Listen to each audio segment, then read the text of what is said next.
Ritual ஜோதிடம் நேயர்கள் அனைவருக்கும் அநேக நமஸ்காரங்கள். ஜோதிட குழுவின் சார்பாக ஆடி மாத பலன்களை பற்றி பார்ப்பதற்காக வந்திருக்கின்றோம். இந்த ஆடி மாதங்கிறது ஆடி மாதம் 1ஆம் தேதிங்கிறது 17/7/2024 புதன்கிழமை இன்னைக்கு ஆரம்பமாகுது. அதுமாரி ஆடி மாதம் முடிகிறது 16/8/2024 வெள்ளிக்கிழமையோடு முடியுது.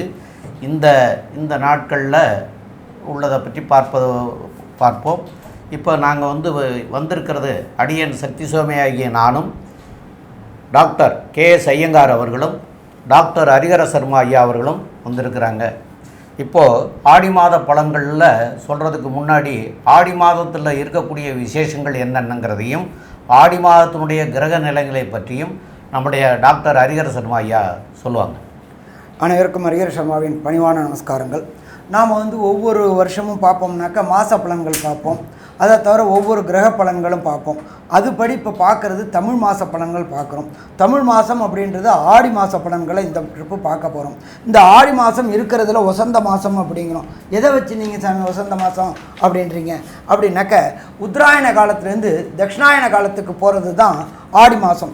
நம்மளுடைய பித்திருக்களுக்கு உகந்த மாதம் அப்படின்றத பொறுத்தளவுக்கு பித்ருபக்ஷம், பித்திருக்களுக்கு காரியம் செய்யக்கூடியது அப்படின்றது ஆடி அமாவாசை.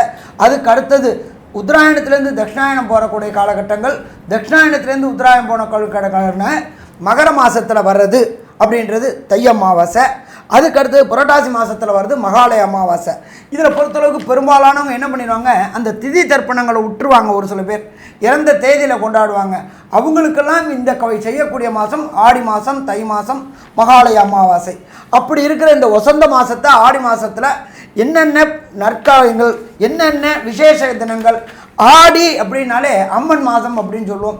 அம்மனுக்கு கூழ் ஊற்றக்கூடிய மாதம் அப்படிம்போம். அப்போ இந்த மாதத்தில் வரக்கூடிய விசேஷங்களை பார்த்துட்டு ஒன்று ஒன்றா பார்ப்போமா. ஆடி மாதம் 3ஆம் தேதி அதாகப்பட்டது உங்களுக்கு என்ன வருது அப்படின்னு கேட்டோம்னாக்க 19/7/2024 தஞ்சை மாவட்டத்தில் உள்ள புன்னைநல்லூர் மாரியம்மனில் பூச்செறிதல் இருக்கிறதுலே ரொம்ப வசந்தது அப்படின்றது தஞ்சாவூர் புன்னைநல்லூர் மாரியம்மன். அதுக்கு அடுத்தது வர்றது அப்படின்றது 21/7/2024 பூர்ணிமா. இதில் என்ன எல்லா மாதமும் தான் பௌர்ணமி வருதே சாமி, இதில் என்ன இந்த பூர்ணிமாவுக்கு மட்டும் விசேஷ பூர்ணிமா அப்படின்றது புத்த பூர்ணிமா அல்லது குரு பூர்ணிமா. குருமார்களை வணங்கக்கூடிய பூர்ணிமா. நமக்கு அக்ஷரம் சொல்லி கொடுத்த, அக்ஷரம்னாக்க நாம் செய்கின்ற தொழிலுக்கு அக்ஷரம் சொல்லி கொடுத்த குருமார்களை வணங்கக்கூடிய தினம் அப்படின்றது பௌர்ணமி தினம், அதாகப்பட்டது குரு பூர்ணிமா தினம். அதுக்கு அடுத்தது பார்த்தோம் அப்படின்னாக்க 23/7/2024 செவ்வாய்க்கிழமை நம்ம காஞ்சிபுரத்தில் உள்ள ஸ்ரீ ஜெயேந்திர சரஸ்வதி சுவாமிகளுடைய ஜெயந்தி.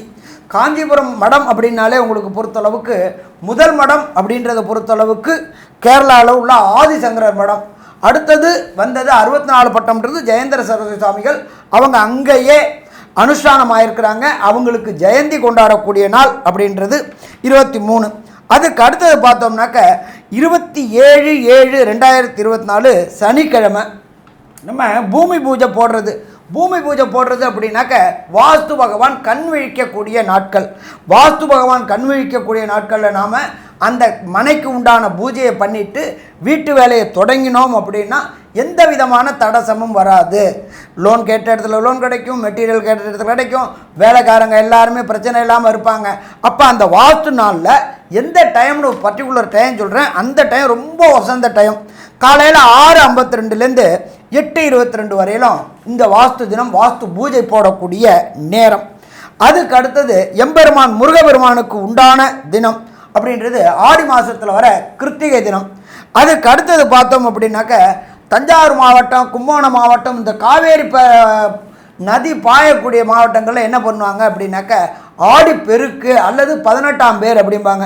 குழந்தையெல்லாம் சொப்பரத்தை எடுத்துகிட்டு போயிட்டு எல்லா சாப்பாடையும் வச்சுக்கிட்டு அந்த கரையோரம் சாப்பிடுவாங்க. அதே போல் புதுமண தம்பதிகளை பொறுத்தளவுக்கு மாங்கல்யம் மாற்றக்கூடிய நாள். இது எல்லாமே வசந்த நாள் அப்படின்றது ஆடி பெருக்கு. அதுக்கு அடுத்தது 4/8/2024 ஆடி அமாவாசை. அது என்ன சாமி ஆடி அமாவாசை, அது மட்டும் என்ன அப்படின்னாக்க உங்களுக்கு பொறுத்தளவுக்கு உத்தராயணத்துலேருந்து தட்சிணாயனம் மாறக்கூடிய காலகட்டம் அப்படின்றத பொறுத்தளவுக்கு கடக மாதம், அதாவது ஆடி மாதம். இந்த ஆடி மாதத்தில் பொறுத்தளவுக்கு உத்தராயணம் அப்படின்றது தேவர்களுடைய பகல் பொழுது. தட்சிணாயனம் அப்படின்றது தேவர்களுடைய இரவு பொழுது. இப்போ இந்த காலகட்டங்களில் ஆடி மாதத்தில் பொறுத்தளவுக்கு ஆடிப்பட்டம் தேடி விதை அப்படிம்பாங்க. ஆடி மாதத்தில் அம்மன் கோயிலில் கூழ் ஊற்றுவாங்க. எதுக்காக அப்படின்னாக்க விவசாயிகள் தான் அறுவடை பண்ணின அத்தனை நெல்லையும் விற்றுட்டு விதை நெல் மட்டும் வச்சுருப்பாங்க. அவங்க அந்த காலகட்டங்களில் கஷ்டப்படக்கூடாது அப்படின்றதுனால நம்மளுடைய முன்னோர்களும் மூத்தோர்களும் ஊரில் உள்ள ஒவ்வொரு அம்மன் கோயிலையும் கூழ் காய்ச்சி ஊற்றுவாங்க. அப்போ இதை மாதிரி உள்ள விசேஷமான தினம் அப்படின்றது ஆடி அமாவாசை. அடுத்தது பித்ருக்களுக்கு பொறுத்தளவுக்கு ஒரு சில பேர் என்ன பண்ணுவாங்க, இறந்த திதி தெரியாததுனால என்ன பண்ணுறதுன்னு ஜோசியங்கள்ட்ட வந்து கேட்பாங்க.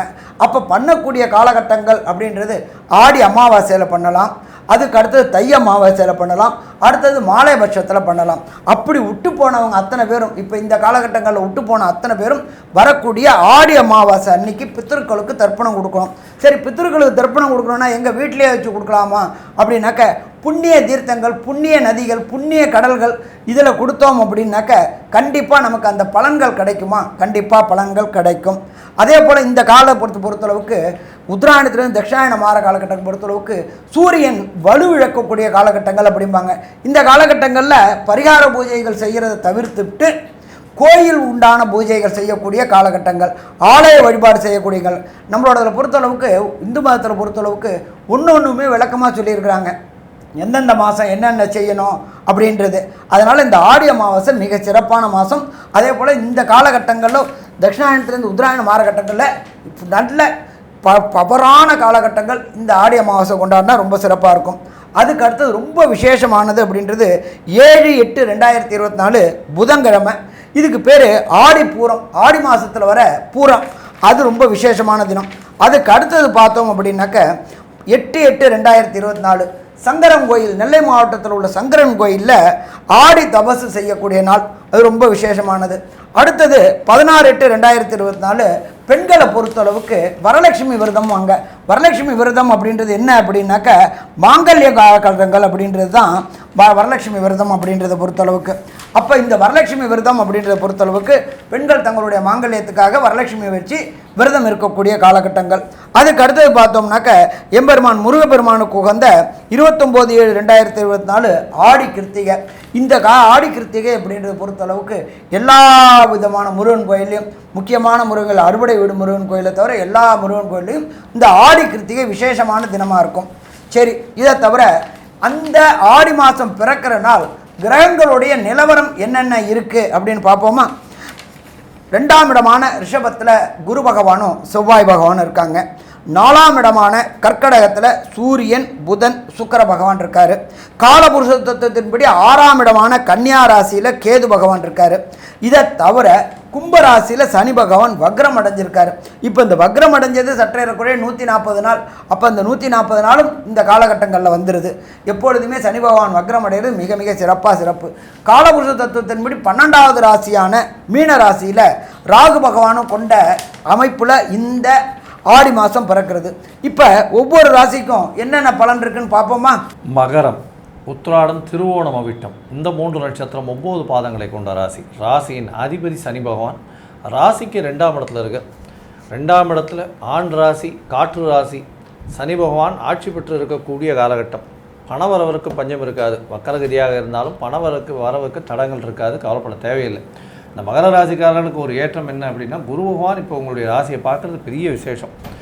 உங்களுடைய 7ஆம் இடம் நல்ல ஒரு அதாவது வலுப்பெற்று போய் இருக்கக்கூடிய காலகட்டமாக இருக்குது. எதனால் அப்படின்னா 3 கிரகங்கள் சூரியன், புதன், சுக்கிரன் 3 கிரகங்கள் இருக்கிறது பெரிய ஏற்றத்தை கொடுக்கக்கூடிய காலகட்டமாக அமைகிறது. உங்களுடைய ராசிக்கு பார்த்தாலேயானால் 5, 7ஆம் அதிபதிகள், அதாவது 5ஆம் அதிபதி 7ஆம் இடத்துல இருக்கிறது பெரிய விசேஷம். இதை தவிர பார்த்தால்னா 9, 10 அதிபதிகளும் சேர்ந்து சப்தமத்தில் போய் இருக்கிறதுனால தர்மகர்மாதிபதி யோகம்னு சொல்லக்கூடியதும் இருக்குது. இந்த காலகட்டத்தில் 3ஆம் இடத்தில் இருக்கக்கூடிய ராகு பகவான் மூலியமாக புதிய முயற்சிகள் எல்லாமே ஒரு பெரிய ஏற்றத்தை கொடுக்கும். அளவிட முடியாத அளவுக்கு ஒரு பெரிய முயற்சியை செய்வீங்க. அந்த முயற்சியில் வெற்றியும் காண்பீங்க. கவலைப்பட தேவையில்லை. ஏன்னா குரு பார்வையும் இருக்குது. உடல் நலத்தில் நல்ல ஏற்றம் இருக்கும். கவலைப்பட தேவையில்லை. உங்களுடைய ராசிக்கு பார்த்தாலும் 4ஆம் அதிபதி 5ஆம் இடத்துல போய் குரு மங்கள யோகத்தை ஏற்படுத்துறது ஒரு பெரிய விசேஷம். குழந்தை பிராப்தி இல்லாதவர்களுக்கு இவ்வளவு நாளாக குழந்தை பிராப்தி ஏற்படக்கூடிய வாய்ப்புகள் மிகவும் அதிகமாக இருக்கும். தந்தையின் உடல்நிலையில் நல்ல ஏற்றம் இருக்கக்கூடிய காலகட்டமாக இருக்குது.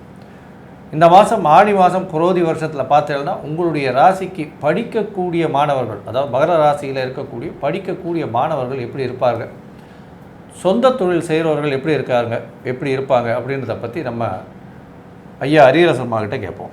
ஐயா பிரமாதமாக சொன்னீங்க.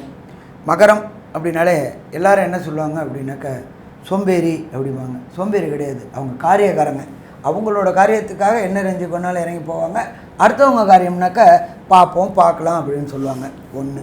அடுத்தது அவங்களுடைய வாக்குஸ்தானத்திலேயே அவங்களுடைய ராசியாதிபதியான சனி பகவான் வக்ரம் அடைஞ்சு உட்கார்ந்துருக்காரு. மூணாம் இடமான கம்யூனிகேஷன் பாவத்தில் பிரம்மாண்டம். ராகு அப்படின்னாலே பிரம்மாண்டமானது. அப்போ கம்யூனிகேஷன் பாவம் வலுத்திருக்கு, வாக்குஸ்தானமும் வலுத்திருக்கு. அப்போ இந்த காலகட்டங்களில் நீங்கள் கொடுத்த வாக்கை காப்பாற்றக்கூடிய காலகட்டங்கள். இப்போ ஒருத்தருக்கு நான் நாளைக்கு பணம் தரேன், அது பண்ணித்தரேன், இது பண்ணித்தரேன்னு சொல்லியிருந்தீங்கன்னாக்க அதை முடிக்கக்கூடிய காலகட்டங்கள், வாக்கு பலிதம் உண்டாகக்கூடிய காலகட்டங்கள். அடுத்தது நம்பர் 2, 5ல் இருக்கிற குரு பகவான் உங்களுடைய ராசியை பார்க்குறார். தன்னோட விசேஷ பார்வையான 9ஆம் பார்வையால் பார்க்குறார். 9ஆம் பார்வையால் பார்க்கும்போது சுயமுயற்சி எடுக்கக்கூடிய மகர ராசி என்பர்கள். ஒன்றும் ஒரு உதாரணம் எடுத்துக்கலாமே. தொழில் தொடங்கணும், நான் இத்தனை நாளாக அடிமை வேலையை பார்த்துக்கிட்டு இருந்துட்டேன், தொழில் தொடங்கணும், தனியாக ஒரு தொழில் தொடங்கணும், அதில் நானும் ஒரு முதலாளி ஆகணும் அப்படின்னு நினைக்கிற மகர ராசி என்பர்களுக்கு இந்த காலகட்டங்களில் தனக்காரகனான குரு பார்க்கும் பொழுது அதற்கு உண்டான அமைப்புகளை ஏற்படுத்தி கொடுப்பார். தனக்காரகன் வந்தாச்சு அப்படின்னாலே நம்மளோட இப்போ பாரத தேசத்தில் பொறுத்தளவுக்கு ஸ்டார்ட் அப் கம்பெனிஸ்ன்னு வருது. இப்போ இந்த ஸ்டார்ட் அப் கம்பெனி தொடங்குறது மிக எளிது. உங்களுக்கு மூளை மட்டும் இருந்துட்டால் போதும், பணத்தெல்லாம் அத்தனையும் கவர்மெண்ட் கொடுத்து ஹெல்ப் பண்ணி நல்லபடியாக கொண்டு போகிறது. அப்போ இதுவரையிலும் தொழிலாளராக இருந்தவங்க முதலாளியாக ஆகக்கூடிய வாய்ப்புகள் இந்த மகர ராசி என்பவர்களுக்கு இந்த ஆடி வர மாதத்தில் ஏற்படக்கூடிய வாய்ப்புகள் உண்டாகும். அடுத்தது தொழில் ஸ்தானம் அப்படின்றத பொறுத்தளவுக்கு 10ஆம் இடம் அப்படின்றது தொழில் ஸ்தானம். 10க்குடைய சுக்கிரன் 7ஆம் இடத்துல இருக்கார். கண்டிப்பாக மனைவி வந்த நேரம் தொழில் சிறக்கக்கூடிய வாய்ப்புகள் உண்டு. எப்போதுமே ஜோதிட சாஸ்திரத்தில் 7, 9 தொடர்பு. இப்போ பார்த்தோம்னாக்கா 5, 7, 10 தொடர்பு வருது. சந்தான பாக்கியம், அதே போல் புத்திரர்கள் வந்த நேரம் குடும்பம் உயரக்கூடிய வாய்ப்புகள் உண்டு. திருமணமான நேரம் தொழில் விருத்தி ஆகக்கூடிய வாய்ப்புகள் உண்டு. அதே போல் 10க்கு உண்டானவர் 11க்கு உண்டானவரான செவ்வாய் அவர் 5ஆம் இடத்துலேருந்து சதசப்தமாக பார்வை பார்க்குறார். வண்டி வாகனம் நிலம் வாங்கி வீடு கட்டக்கூடிய வாய்ப்புகளும் உண்டு. ரொம்ப நாளாக நான் ஒன்று கொடுத்தனத்திலே இருக்கிறேன் அப்படி நினைக்கிறவங்களுக்கு இடம் வாங்கி கட்டக்கூடிய வாய்ப்புகள் உண்டு. அதற்கு உண்டான பொருளாதாரத்தை தனக்காரனான குரு பகவான் கொடுக்கக்கூடிய வாய்ப்புகள் உண்டு. அப்போ சுயமுயற்சி எடுத்தோம்னா ஜெயிக்கக்கூடிய வாய்ப்புகள் உண்டு. அதே போல் மகர ராசி அன்பர்களை பொறுத்தளவுக்கு நீண்ட நாட்களாக திருமணம் தடையும் தாமதமும் ஏற்பட்டுகிட்டு இருந்துச்சு. அப்போ அந்த திருமணம் தடையும் தாமதமும் விலகக்கூடிய வாய்ப்புகள் உண்டு. 6க்கு உண்டானவர் 7ல் இருக்கார். அதே போல் 8க்கு உண்டானவரும் 7ல் இருக்கார். அடுத்தது பார்த்தீங்கன்னாக்க சுக்கிரனும் கலத்திர காரகனும் அங்கேயே இருக்கிறார். அப்போ கண்டிப்பாக திருமணம் தடை தாமதம் ஏற்பட்டு இருந்தவங்களுக்கு திருமணம் தடை தாமதம் விலகி கண்டிப்பாக இந்த ஆடி 18 முடிஞ்சவிட்டு பெரும்பாலும் நம்மளுடைய இதில் என்ன பண்ணுவாங்க அப்படின்னாக்க ஆடி அப்படின்றத பொறுத்தவரை பித்திருக்கள் மாதம், ஆடி அப்படின்றது தெய்வங்கள் மாதம். அதனால் அந்த காலகட்டங்களில் எந்த விதமான சுப நிகழ்வும் நிகழ்த்தக்கூடாது வீட்டில். அதனால் கோயில்களில் தான் சுப நிகழ்வு நிகழ்த்தணும் அப்படிம்பாங்க. பட் ஆடிப்பெருக்கு முடிஞ்சிருத்து அப்படின்னு சொன்னாக்க சுபகாரியங்களை தொடங்கலாமா? சுபகாரியங்களை தொடங்கலாம். அப்போ திருமணம் தடை தாமதம் ஏற்பட்டிருந்த மகர ராசி என்பவர்களுக்கு கண்டிப்பாக திருமணம் கைகூடக்கூடிய வாய்ப்புகள் உண்டு. எப்பொழுதுமே ஜோதிட சாஸ்திரத்தில் சொல்லியிருக்கிறது அப்படின்றது சனி தொடர்பும் குரு தொடர்பும் வரும்போது தான் திருமணம் வரும். இப்போ மகர ராசி என்பவர்களுக்கு பொறுத்தளவுக்கு பாதச்சனி நடக்குது, குரு 5ல் இருக்கார். அப்போ கண்டிப்பாக திருமணம் தடை தாமதங்கள் ஏற்படக்கூடிய வாய்ப்புகள் அத்தனையும் நீங்கி திருமணத்திற்கு உண்டான ஏற்பாடுகள் நடக்கும். அடுத்தது 7ஆம் அதிபதி அப்படின்றது 7ஆம் இடத்துல இருக்கிறது சூரியன், புதன், சுக்கிரன். உங்களுடைய லைஃப் பார்ட்னர் நல்லபடியாக அமைஞ்சிடும். அதே போல் பிஸ்னஸ் பார்ட்னரும் நல்லபடியாக அமைஞ்சு உங்களுக்கு ஏற்றமான காலகட்டமாக இருக்குமா? ஏற்றமான காலகட்டமாக இருக்கும். ஸோ மொத்தத்தில் பார்த்தோம்னா மகர ராசிக்காரங்களுக்கு பொறுத்தளவுக்கு இந்த ஆடி மாதம் அமோகமான மாதம்னு சொல்லலாமா? கண்டிப்பாக அமோகமான மாதம் சொல்லலாம். ஆனாலும் என்ன சாமி ஒரு இக்கு வைக்கிறீங்க? நடப்பு தெசா புத்தி அந்தரம் சூட்சமும் சரியில்லாதவங்களுக்கு இந்த 31 நாளில் கிடைக்கக்கூடிய பயன்கள் கிடைக்காம போய்கிற மாதிரி இருந்துச்சு அப்படின்னா அவர்கள் வணங்க வேண்டிய தெய்வம் என்ன? அந்த தெய்வத்தை வணங்கும் பொழுது நமக்கு உண்டான அந்த பரிகாரம் செய்யும் பொழுது வெற்றி கிடைக்கும். இதை தவிர இந்த 31 நாளில் புதிய முயற்சிகள் தொடங்கக்கூடியதை தவிர்க்கக்கூடிய நாட்கள் என்ன, அதாவது சந்திராசிரம தினங்கள் என்ன அப்படின்றத நம்ம ஐயா சக்தி சோமையா விரிவாகவும் விளக்கமாகவும் சொல்லுவாங்க. ரொம்ப அற்புதமாக தெளிவாக விவரமாக 2 பேருமே சொன்னீங்க. இப்போ வந்து உங்களுக்கு சந்திராஷ்டம தினங்கள் அப்படின்னு சொல்லக்கூடிய நாட்கள் அப்படின்னு சொல்லக்கூடியது மகர ராசிக்காரர்களுக்கு ஆகஸ்ட் மாதம் 5ஆம் தேதி அப்படின்னு திங்கட்கிழமை அன்னைக்கு சாயந்தரம் 4:32 மேலே ஆரம்பமாகிறது. அதன் பின்னாடி 6ஆம் தேதி செவ்வாய்க்கிழமையும் 7ஆம் தேதி புதன்கிழமையும் இந்த 2.25 நாட்கள் வந்து சந்திராஷ்டம தினங்கள். இந்த சந்திராஷ்டம தினங்களில் வந்து புதிய முயற்சிகள் எதுவும் எடுக்க வேண்டாம். அதேமாரி வெளியூர் வெளிநாடு பயணங்கள் எதுவும் செய்ய வேண்டாம். இதுகளை அவசியம் தவிர்க்கிறது மிக மிக நல்லது. இது போக நாங்கள் எல்லா மாதமும் உங்களுக்கு அந்தந்த மாதத்துக்குரிய கிரகத்தினுடைய சூழ்நிலையும் கிரக சஞ்சாரத்தினுடைய சூழ்நிலையை வச்சு எந்த தெய்வத்தை வணங்கினால் உங்களுக்கு சரியாக இருக்கும் அப்படிங்கிறத நாங்கள் வந்து எல்லா மாதமும் சொல்லிட்டு தான் இருக்கிறோம். இது சில பேர் வந்து என்னென்னு கேட்டால் நாங்கள் அதை செய்தோம் எங்களுக்கு சரியாக வரலையே அப்படின்னு சில பேருடைய கேள்விகள் இருக்கிறது. அந்த கேள்விகளுக்கு என்ன பதில் அப்படின்னு கேட்டிங்கன்னா, உங்களுடைய பேரண்ட்ஸ், அதாவது உங்களுடைய தாய் தகப்பனுக்கு, அதாவது மாதா பிதா குரு தெய்வம்னு சொல்லியிருக்கு. தெய்வங்கிறது 4ஆவது தான் சொல்லியிருக்கு. மாதா பிதா குரு, அதுக்கப்புறம் தான் தெய்வம் சொல்லியிருக்கு. அப்போது மாதா பிதா குரு தெய்வம்னா முதல்ல வந்து தாய், அதுக்கப்புறம் தகப்பன். அப்போ உயிரோடு இருக்கிற போது தாய் தகப்பனுக்கு செய்ய வேண்டிய கடமைகளை செய்யணும். அவங்க வந்து தெய்வ நிலை அடைஞ்சிட்டாங்க அப்படின்னு சொன்னால் அந்த காலகட்டத்திலேயும் அவங்களுக்கு செய்ய வேண்டிய கடமைகளை செய்யணும். இந்த கடமைகளை செய்துட்டு மேற்கொண்டு வந்து உங்களுடைய குலதெய்வம் அப்படின்னு சொல்லக்கூடிய தெய்வத்துக்கு வருஷத்துக்கு ஒரு தடவையாவது போயிட்டு வரணும். இதை செய்துட்டு நீங்கள் இந்த இதுகளையெல்லாம் செய்தால்தான் அந்த பலனும் சரியாக வரும், இல்லைன்னா வராது. அதனால் அவசியம் அவங்களுக்கு அதெல்லாம் செய்ய வேண்டிய கடமைகளை செய்யுங்க. அதுக்கப்புறம் இதெல்லாம் செய்யுங்க, கண்டிப்பாக நல்லா வரும். இந்த மாதம் உங்களுக்கு வந்து அதாவது திருவேற்காடு கருமாரியம்மன் கோயிலுக்கு போங்க.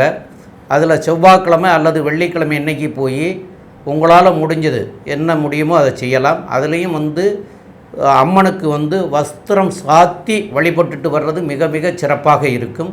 அது போக தான தர்மங்கள் செய்யலாம். நீங்கள் போகிறது வெள்ளி செவ்வாயில் போக சொல்கிறோம். அந்த வெள்ளி செவ்வாய்க்கிழமை போகிற போது கோயிலுக்கு வர்ற பக்தர்களுக்கு நீர்மோர் கொடுக்கலாம். அதேமாரி மதிய நேரமாக இருந்ததுன்னா தயிர் சாதங்கள் வழங்கலாம். இது போக ஏழை எளிய மக்கள், முதியோர்கள் அப்படின்னு சொல்லக்கூடியவர்களுக்கு ஒரு பெட்ஷீட் வாங்கி கொடுக்கலாம். அவங்களுக்கு வந்து வஸ்திரங்கள் தர்மமாக பண்ணி கொடுக்கலாம். இல்லைன்னா அதெல்லாம் நாங்கள் ஆளை தேடி போக முடியாது அப்படின்னு சொன்னால் ஒரு ஹாஸ்டல் இருக்கிற இடங்களுக்கு தேடி போங்க. ஒரு 10 போர்வை வாங்கி கொடுங்க, 10 துண்டு வாங்கி கொடுங்க. இந்த மாதிரி வஸ்திரங்கள் வாங்கி கொடுத்தீங்கன்னா அதை அவங்களுக்கு உபயோகப்படுத்துறதுக்காக அந்த முதியோர் இல்லத்திலிருந்து கொடுப்பாங்க. அது உங்களுக்கு பெரிய தர்மமாக அமையக்கூடிய வாய்ப்புகள் உண்டு. அதனால் உங்களுக்கு எல்லாம் நன்மையாக நடக்கிறதுக்கு உண்டான வாய்ப்புகள் மிக மிக அதிகமாக இருக்கும். இந்த மாதத்தில் அதை பண்ணிக்கிறங்க. மேற்கொண்டு உள்ள விவரங்களை நம்முடைய டாக்டர் KS ஐயங்கார் அவங்க சொல்லுவாங்க. ஐயா, அற்புதமாக சொன்னீங்க. மகர ராசியை பொறுத்தவரையிலும் இந்த ஆடி மாதம் குரோதி வருஷம் ஒரு நல்ல ஏற்றத்தை கொடுக்கக்கூடிய மாதமாக இருக்கும். என்ன அப்படின்னா 7.5 சனி இருக்குது, இருந்தாலும் சனி பகவான் வக்கரகதியில் இருக்கார். குடும்பத்துக்குள்ளே சற்று சலசலப்பு இருக்கும். பணவரவிற்கு பஞ்சம் இருக்காது. முயற்சிகள் எல்லாமே கைகூடும். புதிய தொழில் அமையக்கூடிய வாய்ப்பு, பார்ட்னர்ஷிப் பிஸ்னஸில் நல்ல ஏற்றம் இருக்கும். படிக்கக்கூடிய குழந்தைகளுக்கு நல்ல ஒரு ஏற்றம் இருக்கக்கூடிய காலகட்டம். வெளிநாடு போகக்கூடிய பாக்கியம் நிச்சயமாக உண்டு. வெளிநாட்டில் போய் படிக்கக்கூடிய பாக்கியம் நிச்சயமாக உண்டு. தாயின் உடல்நிலையில் நல்ல ஏற்றம் இருக்கக்கூடிய காலகட்டம். தந்தையின் உடல்நிலையில் சற்று பின்னடைவு இருக்கும். கொஞ்சம் ஜாகிரதையாக இருங்க. ஏன்னா கேத்து பகவான் 9ஆம் இடத்துலையும் சூரியனும் கடகத்தில் இருக்கிறது வந்து அந்த அளவு ஏற்றத்தை கொடுக்காது. கேத்து பகவானையாவது குரு பார்க்குறார், அதனால் ஓரளவு பரவாயில்லாமல் இருக்கிறதுக்கு வாய்ப்புகள் உண்டு. படிக்கக்கூடிய மாணவர்கள் மேல் படிப்புக்குன்னு வெளிநாடு போகக்கூடிய பாக்கியங்கள் நிச்சயமாக உண்டு. மொத்தத்தில் பார்த்தீங்களேன்னா இந்த மகர ராசிக்காரர்களுக்கு ஒரு ஏற்றமான காலம், பண வருமானமான காலமாக இந்த மாதம் இருக்கும் அப்படின்னு இந்த சக்தி ஜோதிட குழு சொல்லுது. நன்றி, நமஸ்காரம்.